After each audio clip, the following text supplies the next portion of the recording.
Imagine making a living based on laws. Sounds pretty rigid, right? Can they still find time to enjoy their social lives?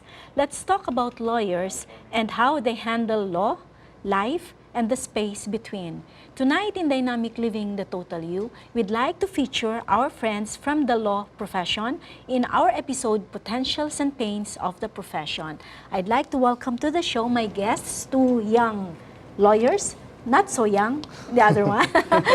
I have here on my right, Attorney Ian Soliego. Good evening po sa inyo, Attorney. Good evening, Doc. Thank you for having me here. And of course, we have Attorney Ernel Condeza. He's a newcomer in town in terms of practicing Yes, law. Good evening, Doc. Thank you for inviting me here in Dynamic Living. Yes, and of course, heto kasi mga lawyers, attorneys, no? People seem to be intimidated. Haven't you encountered that when they know that you're a lawyer? Like for example, you meet people, during occasions, and then they ask you, ano po trabaho ninyo? And then you say, I'm a lawyer by profession. Haven't you noticed that parang medyo, oops, teka lang, people get to be intimidated by that? Why do you think so? Personally, I don't feel like I come across as anything other than an ordinary person to other people, but I would imagine that some people might get taken aback by the fact that I introduce myself as a lawyer first, and I understand that because the public's perception of a lawyer is as someone who is a fighter, who is very confident in himself, and who will fight for his client's cause. So I can understand that. Yes, I like that word na you said na who's so confident. Ganun ka din ba, Attorney Ernel? Are you that confident also knowing na you're just 2 years in the practice of your profession? Our profession demands that we have to be confident. But in my case, as why people get intimidated in our profession, I think because we know the laws and we know the rules, and they cannot mess up with us because we know where to file cases. But as much as possible, we don't want really to be as intimidating as to others. We just want, like Attorney Lego said, we just want to be one of the common taos, if possible. If possible, but sometimes it doesn't work like that, no? So what is a typical day of a lawyer's life? Ikaw, attorney, we'll start with you. What is your typical day? Well, sometimes I just go to the office at 8:30. Open my laptop, write a motion, write something to be filed with to the court. There are some days though that I go to the court.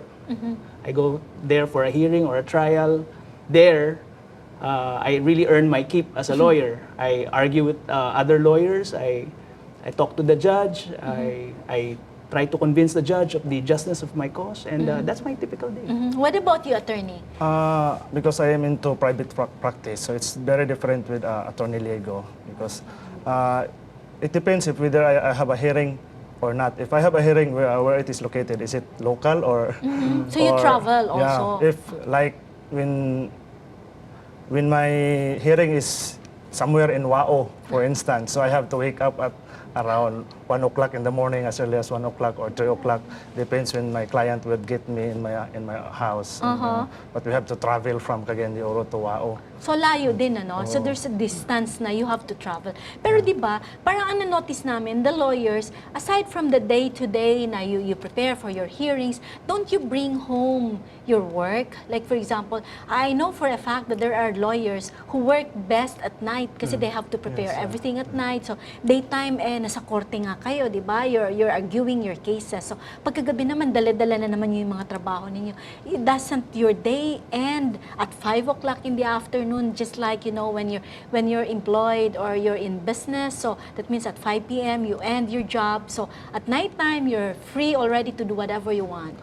Sometimes it's true. I wish that my day ended at 5 o'clock, but sometimes I have to bring home work with me. But it doesn't happen as often. But there really are times that I have to bring work because sometimes work just doesn't end during office Kumbaga, hours. kahit na weekends and holidays, sometimes you do have that. Yeah, Just like doctors, No, there's no doctors, holiday. there's no holiday. There's no holiday for us. What about you, attorney? Yes, that's one of the troubling things, especially me as a young lawyer, because you get stuck with so many deadlines, pleadings to submit, and it becomes a shock to you in 2 years in your 2 years experience as a private lawyer. But other lawyers, especially those older lawyers, experienced lawyers, advised me that no, it's okay. You just have to survive for the first 5 years of your life, and the rigors of law and law practice becomes your lifestyle now, and it becomes easier as you go along. Totoo yan, attorney? Na sinasabi niya na first 5 years, medyo mahirap. Ikaw, nung first 5 years mo, balikan natin yung kabataan mo. Well, my first 5 years was really challenging because I knew next to nothing about lawyering when I first landed my job with a law firm. I would say the type of the load of work that I had during my first 5 years and now, it's about the same. I still bring home work with me because I have to, but not as often.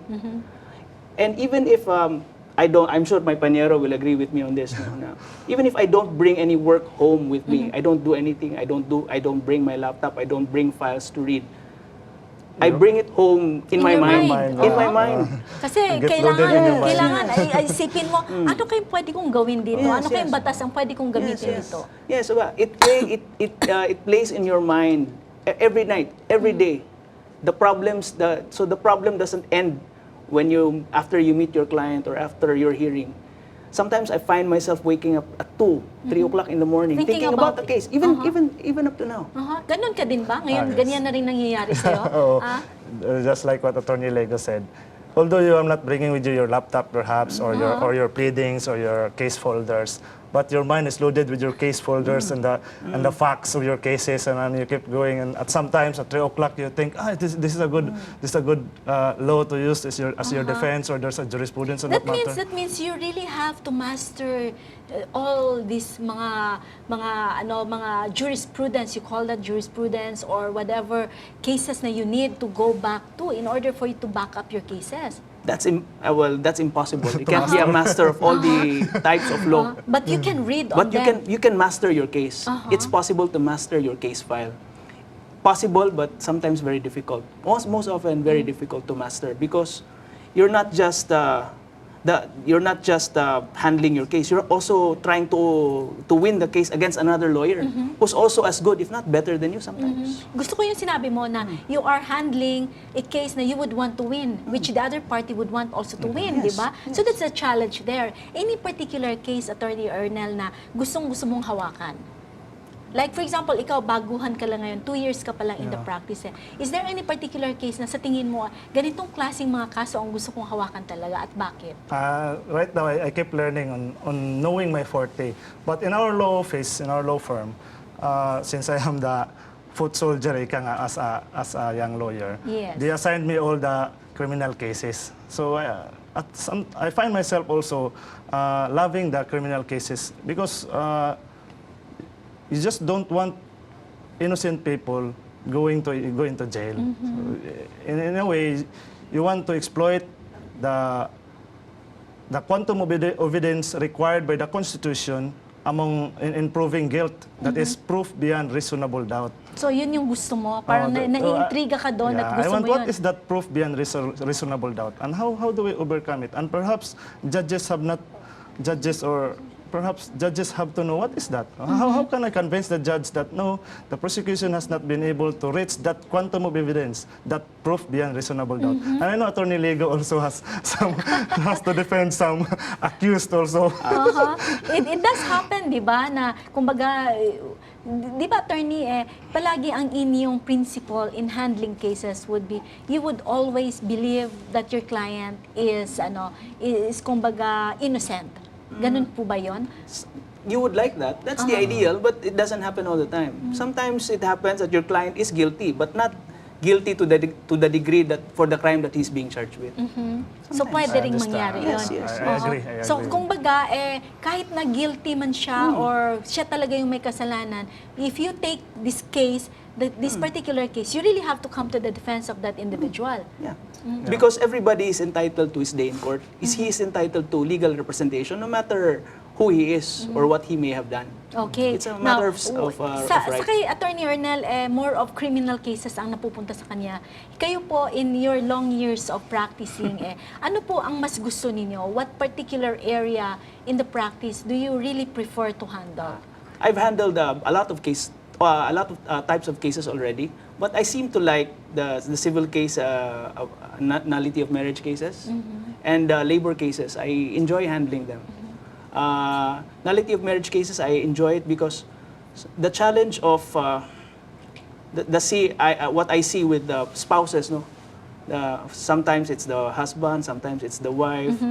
They want to be freed from their marriage because of marital problems, which seems to be incapable of being cured. So you would prefer that they be Yeah. given the freedom that they Yes, need. yes.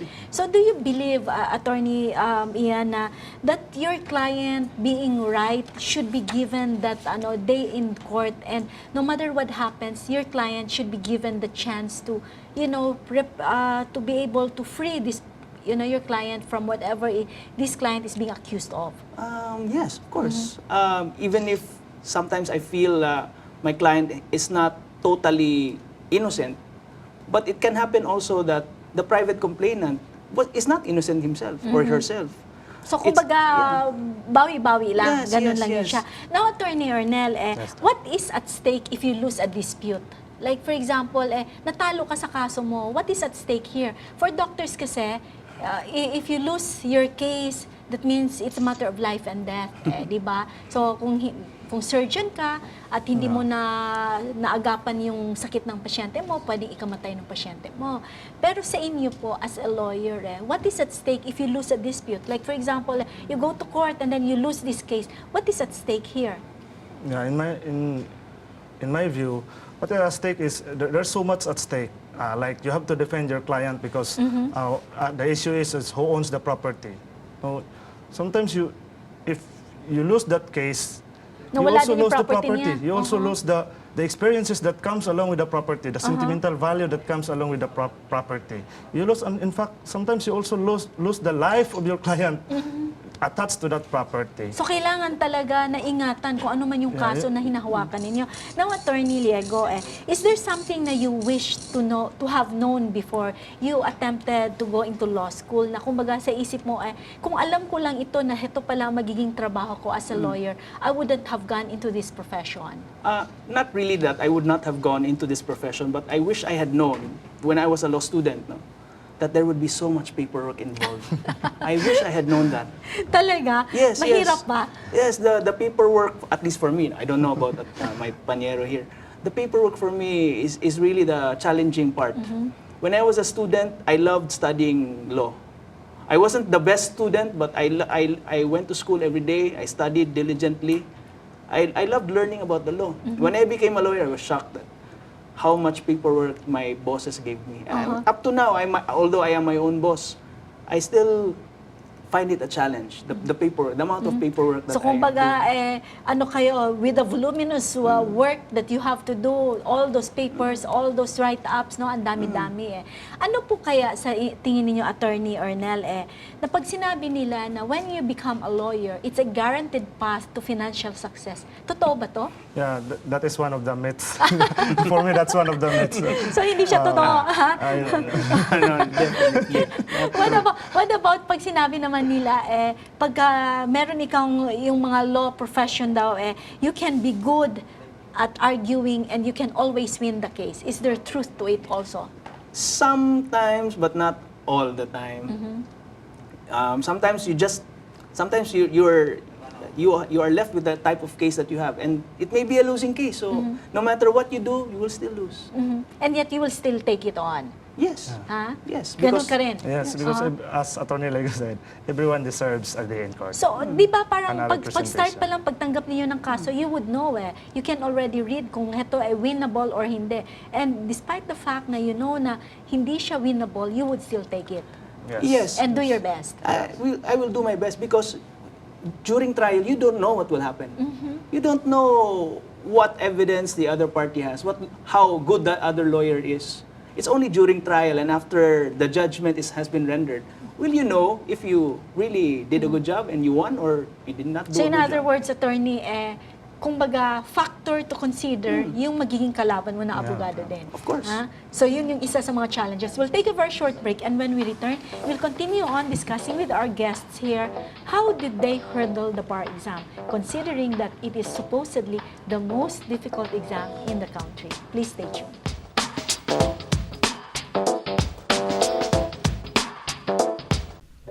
Aduna ka ba'y buot masayran sa kinabuhi?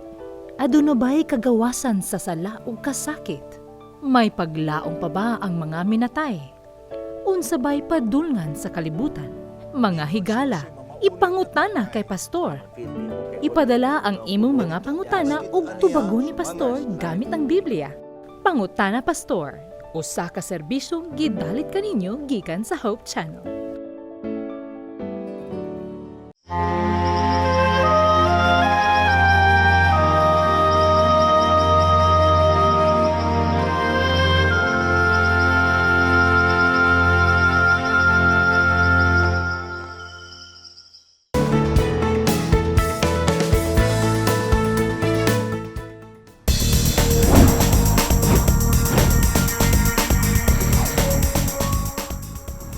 Welcome back to Dynamic Living, the Totally with our episode here on Potentials and Pains of the Profession Lawyers. So, kanina na pinag-usapan natin paano yung inyong perception sa inyong trabaho. Ngayon naman, let's talk about your bar exam. What preparations did you make during your time? Kasi there's a gap. You have been in the practice 14 to 15 years. Correct me if I'm wrong. Heto naman si attorney, 2 years, 2 years. in the practice. Was there a difference in the way the examination was given during your time and his time? Well, I don't know, but during my time, we had all essay type. So we had to write in our booklet. In fact, part of my preparation for the bar exam was learning how to make my handwriting legible, so that Legible, the examiner would understand what I was writing. Kasi nga naman, di ba, pag hindi maintindihan yung sulat mo, i-zero Wala na rin lang mo. niya Yes, yun di ba? Yes, yes. So, Wala rin you yung don't use the Scantron. Kasi there's this machine na, kagaya sa medical boards, the Scantron, there's a reader. So in other words, when you finish your exam, the test questions are given to the machine and it's going to read all your answers according to the tests that were given. Sa inyo ngayon, ganun din? I took up the bar last October 2013, and in my case, that's 80% essay and 20% MCQ. Pero wala ring yung Scantron or So talagang iisa-isahin ng isa-isahin inyong talaga board ng examiner, examiner. Yes. ng bar examiner. MCQ was multiple choice questions. What is different in our bar exams is that our chairman then was Justice Brion, and Justice Brion wanted to have legal ethics in every bar subject. So kahit political law yun, there's a legal ethics question in it. So, in all yun- bar subjects, dapat may legal ethics question. So sa that's inyo what noon, make us attorney, different. hindi ganon. We did not have MCQ or multiple choice questions. Everything was, you had to make an answer, you had to defend it.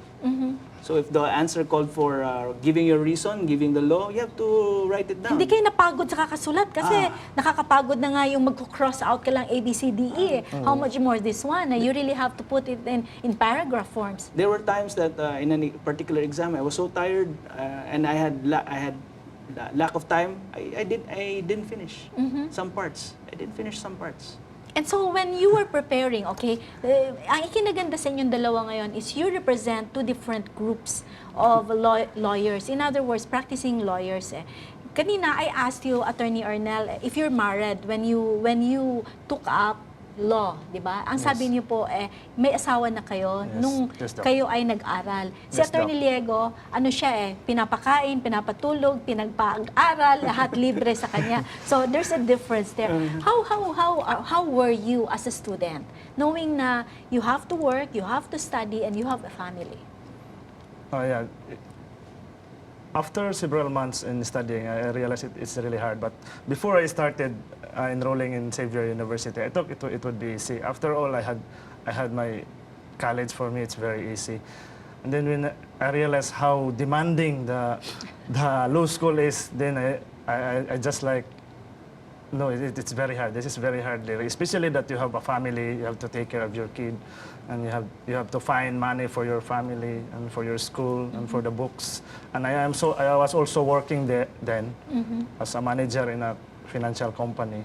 So it's very So hard. parang for you me. were juggling being a father and a husband, being a law Law student, student, and and a a- worker and a manager or of- as a manager of a certain company. So Yes. kumbaga you were juggling, di ba? All three things together at the same time. And you said, you mentioned na it was kind of difficult. What kept you going? Sometimes it's because while you are in law school and the discipline is there, there's this sense in you that no, I love this discipline, and I think I am bound on this being a lawyer, on this profession. So there are also people who's trying to inspire you. There are also mentors, I call them, or friends, very close friends, who will inspire you. No? You can go and just move on, and just move on, and one day you will wake up, you're already a lawyer, or you're taking a bar. Just move on until what won't kill you will only make you stronger and survive. Sa iyo, Attorney Liengo, there's a difference Yeah, eh. Kasi talagang buhay estudyante ka, Yeah, yeah. di ba? So, how was it for you at the time na you were a student? I'm pretty sure na although you had the intellect, you had everything there going for you, there were also challenges. Oh yeah, studying in Manila at UST, that in itself was a challenge. But I was fortunate enough to have parents who are lawyers who understood. But they were also my inspiration actually. They pushed me to be lawyers. I looked up to them. That's why I'm a lawyer right now, because of them. So you followed their footsteps, so Yes, to yes. speak. So what preparations did you make when you took the bar? I think that Nagkulong ka ba? Hindi ka nagtrabaho ng 1 buwan o 2 buwan o 3 buwan. Nagkulong ka, sabi mo siguro sa asawa mo at anak mo, excuse me ha, no disturb. So there's a sign there, no disturbance please. Did you do yeah, that? in a way, nagkulong din. But before that, I think the best preparation in taking up the bar is the law school itself. The law school, you have to do something in law school. You have to sacrifice something in law school. Dapat mapuno mo rin yung brain mo ng mga jurisprudence or the basics in law school. And review is itself a review. Yeah. Yung 6-month review talaga on what you learned in law school. But yes, I did. Nagkulong din ako.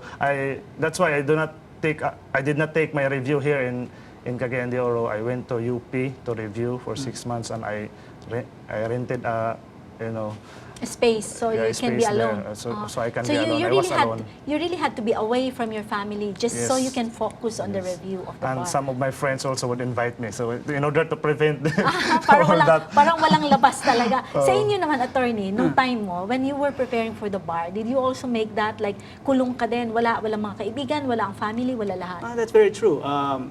What Paniero said here is correct. No? That when you're reviewing for the bar, you're just reviewing for the bar. You should be diligent as a student during your 4 years of law school, because your foundation will help you during the bar exam. It will not help you during the review. If you have a poor foundation, the review will not help you at all. Regarding what I did for the 6 months prior to the bar exam, I did some radical things, like I shaved my head so that when I woke up, I did not have to comb my hair or shampoo it. I shaved my head so that I would just wake up, maybe maghilamos gamay, then Diretso na, study. Yeah, just study, and then study. Pero there's one thing na we want our viewers to understand, lalo na yung mga kabataan, na when you take exams, whatever examinations it is, tama yung sinasabi ninyo na ang preparation sa eskwelahan pa lang, sa pagsimula mo pa lang, the foundations should be there, no? Kasi minsan misconception yun na pag nag-review ka, that's the only time na you will make tutok and you will pass, Yeah. di ba? So that's the misconception there. yes, Doc, you cannot do it if you rely only on review. No, you cannot. I don't think you can do it. You can What was pass the role of your family in your review and you as a whole as a professional? My family gave me support, but mostly my parents just left me alone to tackle the challenge of being a law student and hopefully to pass the bar exam. But what my father told me, he talks very little about. He gives me some advice. He gave me some advice, but the one advice that he gave me, I really took to heart. He said, you should train yourself to sleep early when you review, because the bar exam will start very early. So if you don't sleep early, you will wake up not feeling good. Your mind will be taxed. You will not answer it well. So that's what I did for 6 months. I had to retrain myself to So sleep early. how many hours do you get to sleep only for the 6 months na you were reviewing for the bar? I slept well, like at least 8 hours, because by 9 Every o'clock, day? by 9 o'clock I was already asleep. Uh-huh. From starting 7 in the morning or 8 up to 8, I was studying. Sa inyo, ganun din, attorney? In my review, before I went to Manila, I warned my family that I will not be able to help them financially or anything at all, as if I am non-existent at that time.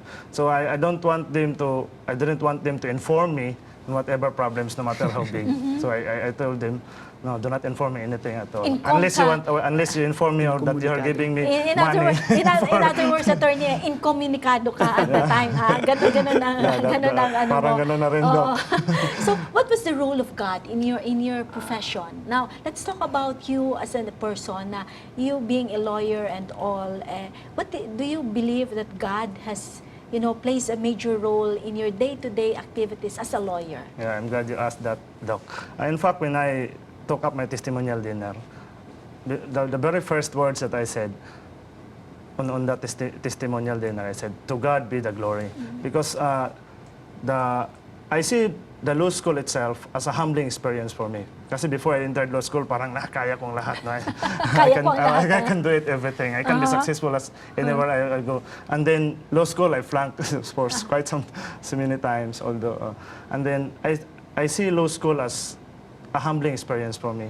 The review itself, the 6 months na review, it's a soul searching for me. And there you will find I call it the call from the wilderness. And there you will get closer to the spirit. Your spiritual being will get closer to the Almighty. So when I finally passed the bar, I said, yeah, to God be the glory. It's not my effort at all. There are And so many brilliant people out And there we who are flank. praying, attorney, that in your practice, you will always carry God with you wherever you are. Di ba? Yeah, especially Ganun in yun practice, Doc. Especially in practice. Di ba, attorney? Oh, what is the role of God in your life? I did a lot of praying during the review. Even during law school, I did a lot of praying. I asked for strength from a higher power to get me through law school, to get me through the review, and to help me pass the bar exam. When I passed the bar, I was so thankful to God, because I don't know why He felt I deserved it, but I guess He felt I deserved it. So what qualities would you like to say to our viewers, lalo na yung mga aspiring attorneys to be? What qualities should they have for them to become lawyers like you? Let's start with you. First, you should love reading. If you love reading, it helps a lot. Then you should be very diligent. And third is, you should not easily give up. You should Kahit na bumagsak, kuha pa rin ng kuha. Yeah. And then, you must have a good relationship with the Almighty. Alright. Everything is said and done. If you are not destined to that, or you must, I call it, you must be a suitor to the Almighty. So kayo naman, attorney. I think a quality that an aspiring lawyer should have he should have an inquiring and meticulous mind. Because sometimes cases are won over sometimes the tiniest little detail. And a good law student must have good communication skills, both written and oral. Yeah, kasi kailangan yata yun na kailangan marunong talaga kayo magsalita, magsulat, di ba? I mean, hindi naman po pwede na yung inyong yung sasabihin niyo ay one-liner lang, o kaya naman yes or no, di ba? Kailangan marunong kayo mag-expound. Yes, that's true. Sa akin naman, Doc, although I'm not really good at oral or verbal speaking or ano yan. But the good thing about the Philippine law is that unlike sa American law, we are more on the written English here. We make pleadings, written pleadings. I think the oral argumentation happen only during trial in the lower cases, and the oral arguments in CA is very rare.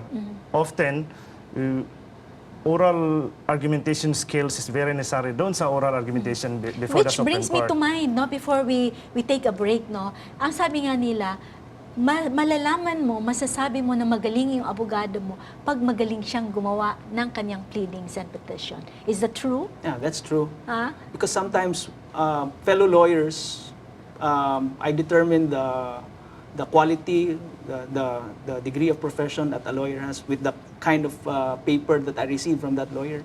If I see that it's a well-written pleading or motion or comment, wow, this lawyer is good. So wow, and I say to myself, I have my work cut out for me. I have to do my best or even become better just to hurdle this very good Yes. lawyer. So that becomes a challenge by itself. We'll take a very short break, and when we return, dear viewers, we will now try to see how do these people, our lawyer friends here, balance their profession, their social life, and their family lives. Please stay tuned.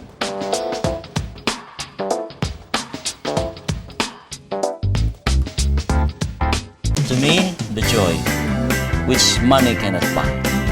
Friendly and very hospitable, and most of all, Take part of your operation. Dynamic Living returns with new episodes now on Mondays, 6 to 7 p.m. Dynamic Living, the total you on Mondays.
Welcome back to Dynamic Living, the Total You, with our episode, Potentials and Pains of the Profession, Lawyers. So, heto na tayo ngayon. Kanina, we asked interviewees from the street, no? Ano ang qualities na gusto nilang makita sa isang abogado na gusto nilang humawak kung may kaso sila? So, ngayon, ang tanong ko sa inyong dalawa how do you balance muna? How do you balance your day-to-day activities as a professional, as a lawyer, to that of your families and homes?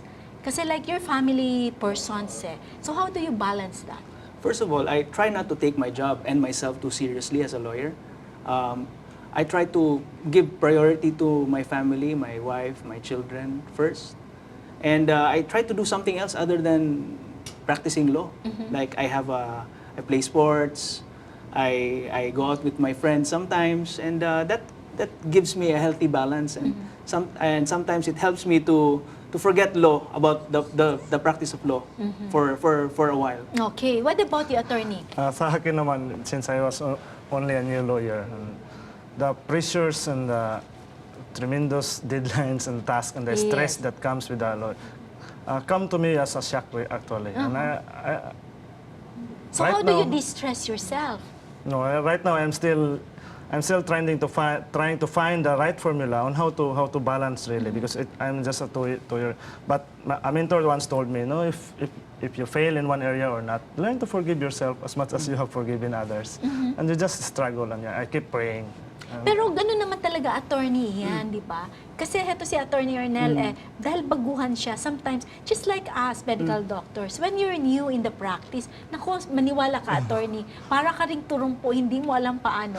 And all the fears, all those mga insecurities nandun, lalo na kasi you're on your own, di ba? So it happens to anybody. So hindi ka nag-iisa niyan, di ba? So ngayon, let's talk about you lawyering. Does it mean na kailangan talaga may pambayad sa inyo yung mga kliyente ninyo? What happens if somebody comes to you and tell you na, attorney, wala naman talaga akong pambayad, and yet you're not connected with the public attorney's office? Di ba meron tayong PAO, yung public attorney's office, but there are some who would come and see you on a personal appeal and, attorney, wala akong pambayad. So how do you handle this? Well, I have had several cases about that na indigent clients, no? And I accept them because I believe they have a good case, and their right should be vindicated. And I tell them, if you don't have anything to pay me now, that's okay.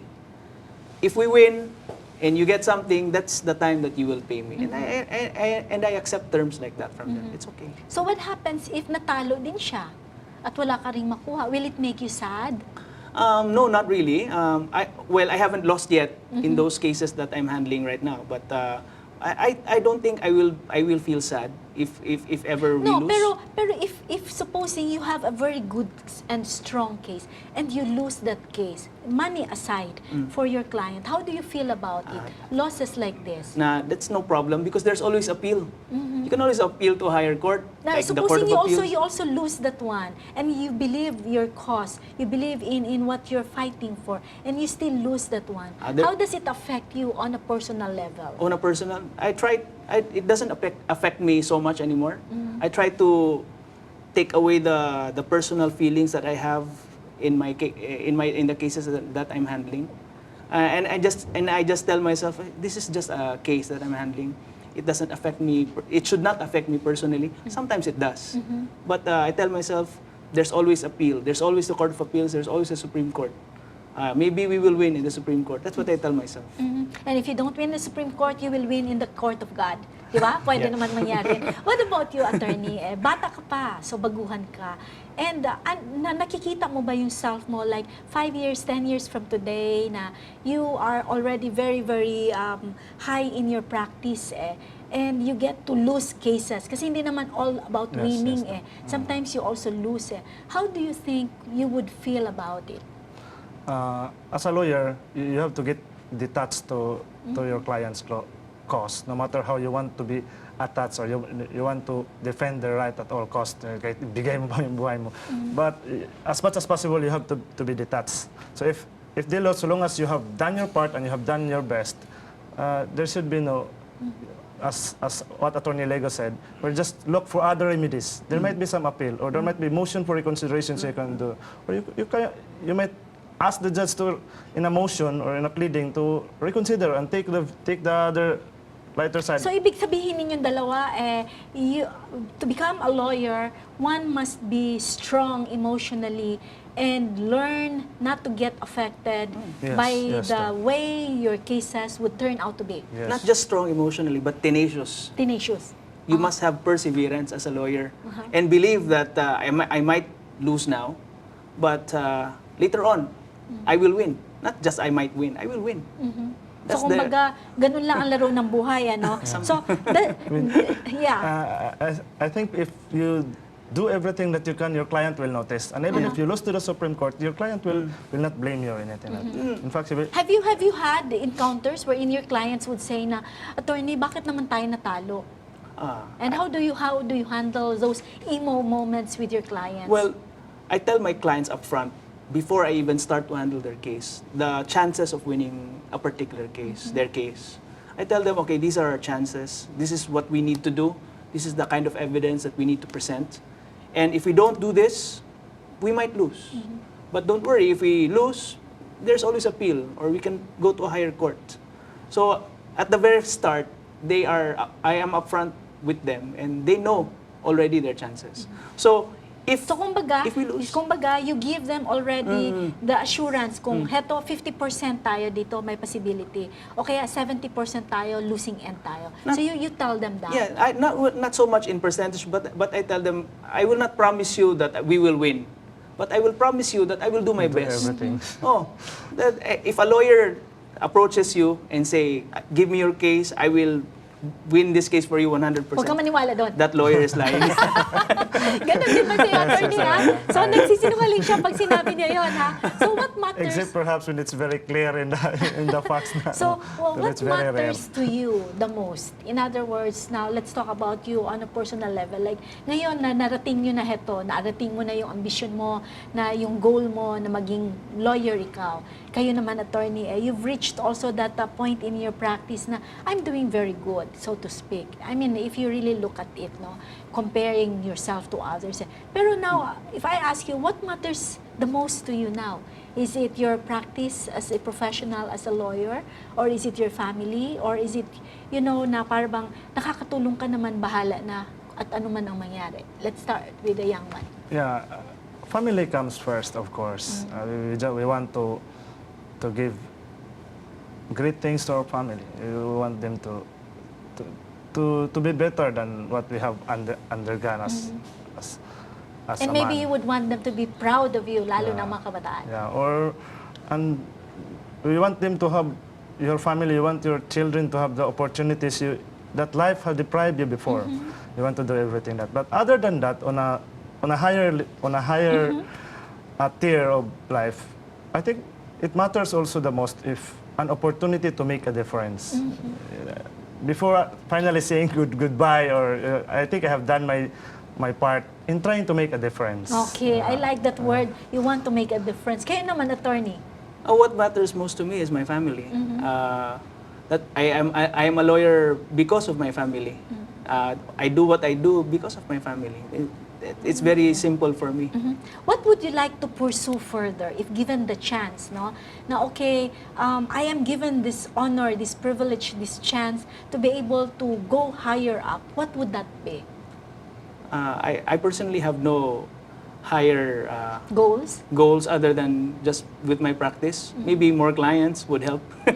But I have no desire to be a judge or a justice. Or maybe go abroad and study masters of law and be in line with environmental laws and everything. That may be an option, but right now I'm so involved with my work already that I don't think I will have time to pursue higher studies.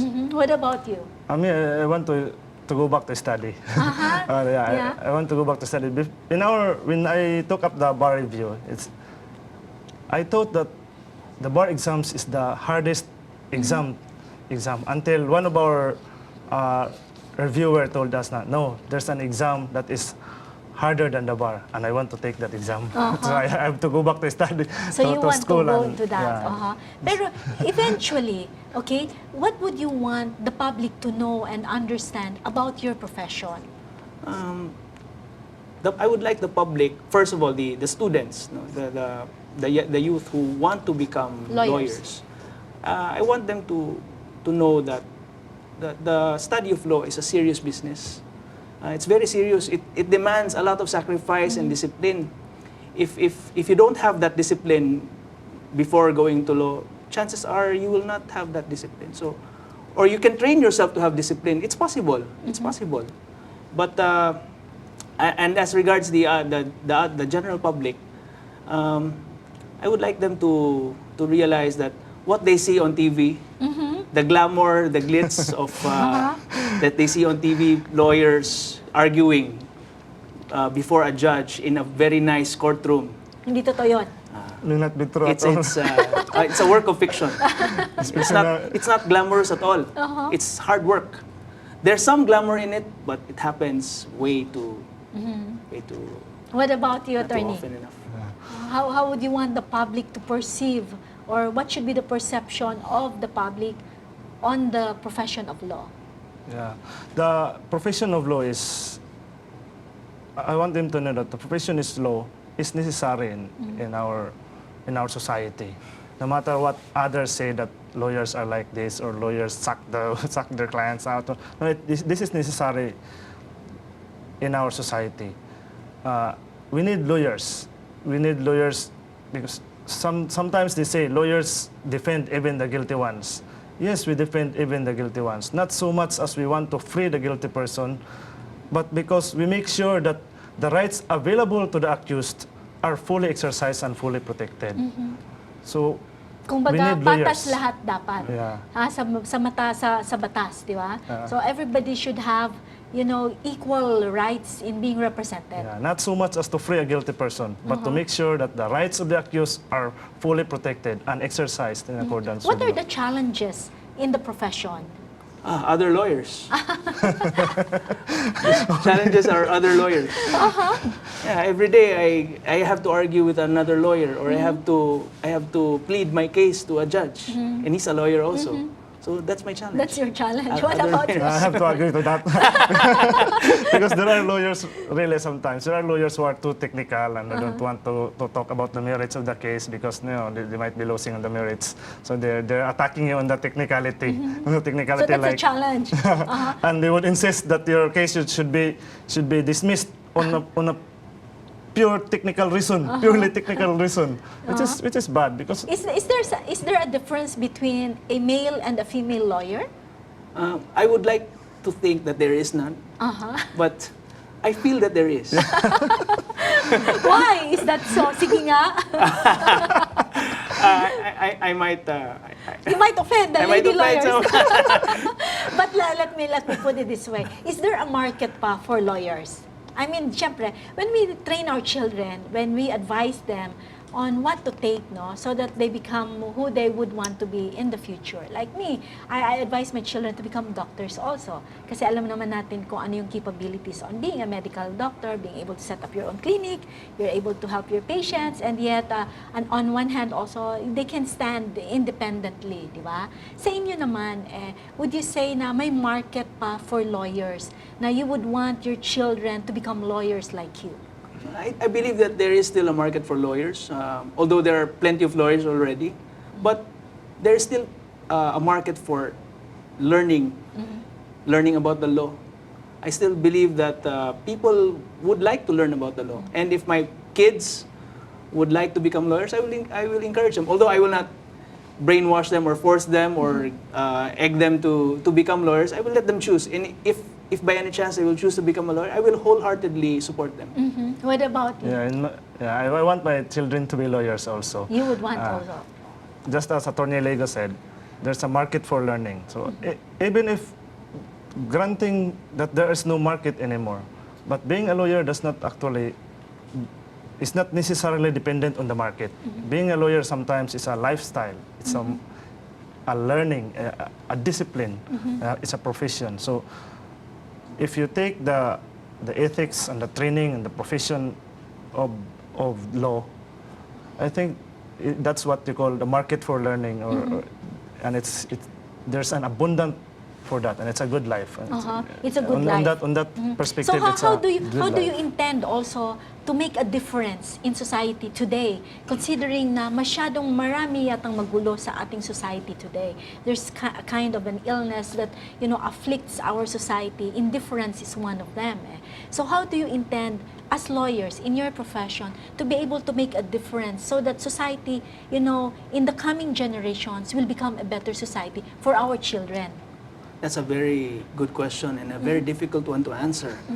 I find myself questioning that too. What am I here for? What is my challenge? How can I make a difference in life, especially in Cagayan de Oro?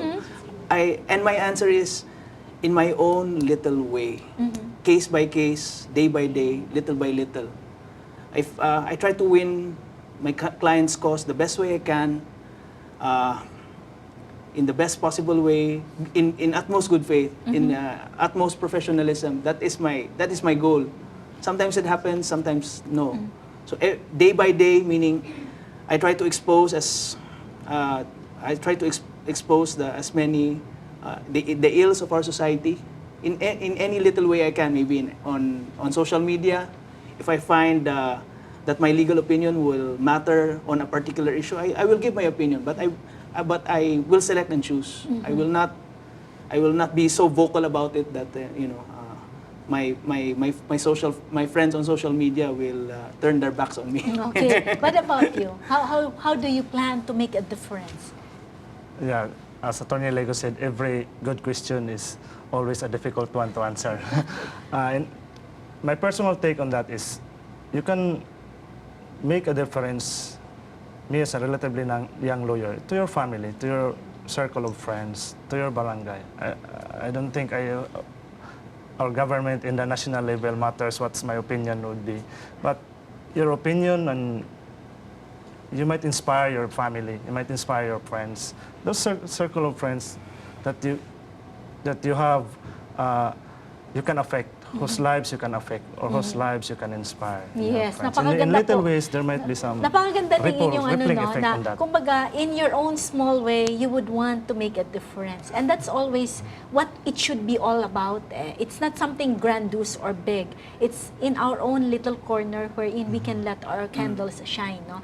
So thank you very much for gracing Dynamic Living the Total You. What is your parting shot to our viewers? How would you like to end the show and inspire them, Attorney? I would like the public to know that lawyers are necessary in life. Sorry to say, because personal relationships are complicated. That is why we need lawyers, and there are plenty of good lawyers out there. You just have to do your best and find a good one, and hopefully he will be a fighter also.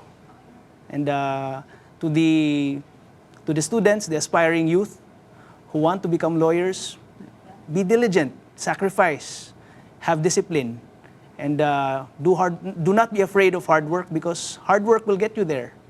But when it's more difficult to stay as a lawyer. Studying law was very fun. I found it enjoyable. I found my day-to-day task of studying law an enjoyable one.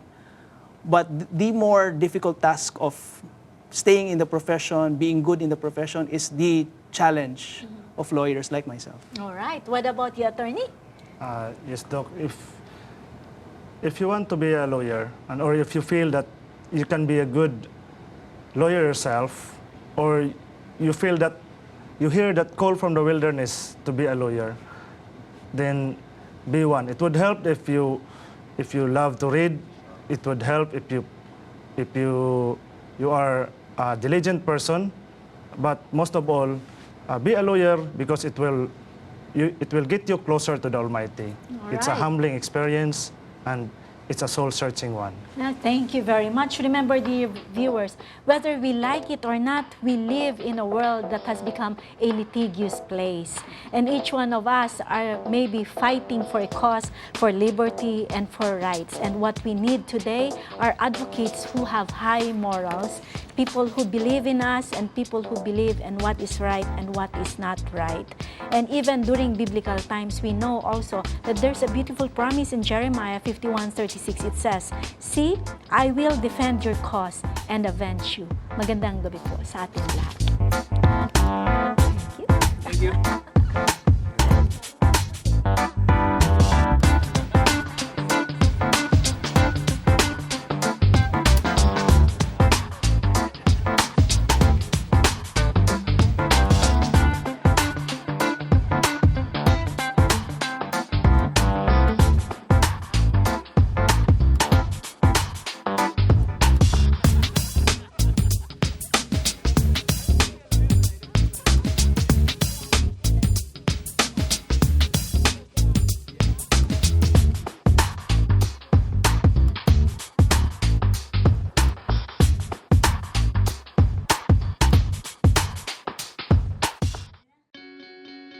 We are people, and we love to get connected.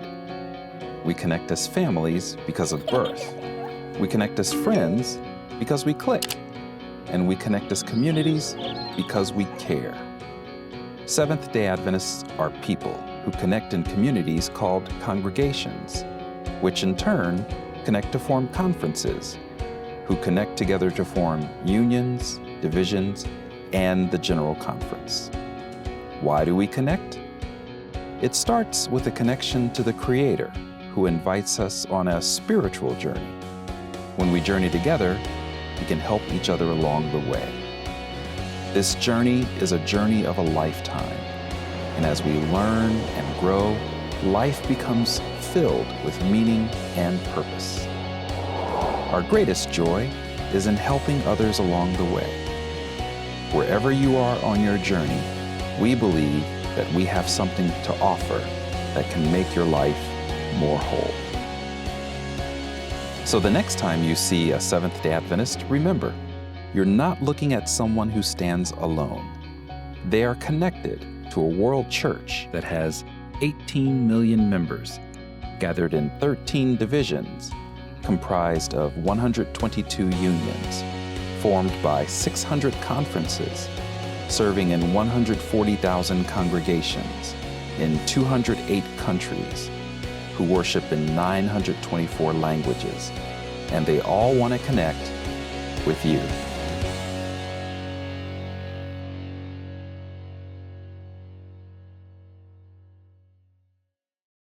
Masalamat kayo ko. Nakakita ko. Anang plastic. Habang sa kuwapag ang natin gusto nga. Kailan kita doon natin pinagsunod. Panyani makapaglom atong pagsaksihan. Let's Pray Cagayan de Oro is moving earlier in the week. Now praying Sundays and Wednesdays starting November 4th. Don't pray alone. Let's pray sa Domingo o Miyerkules na. Of course. Sometimes.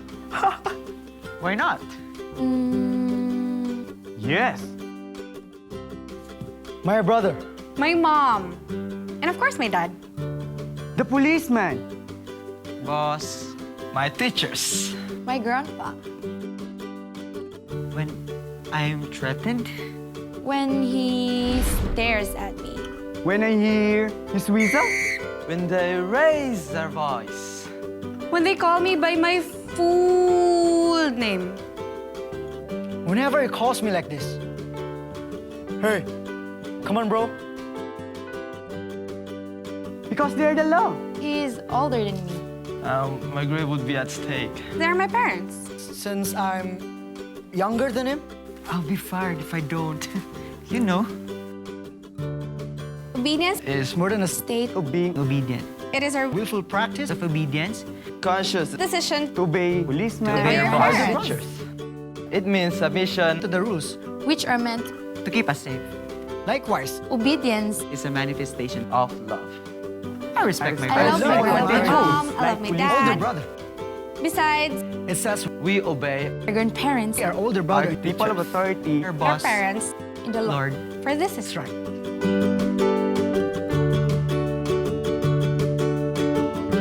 Hey, young people, here's a show especially for you. Informative and intellectual discussions on the things that matter to you at home, in school, in your social circles. This is The Dynamic Youth.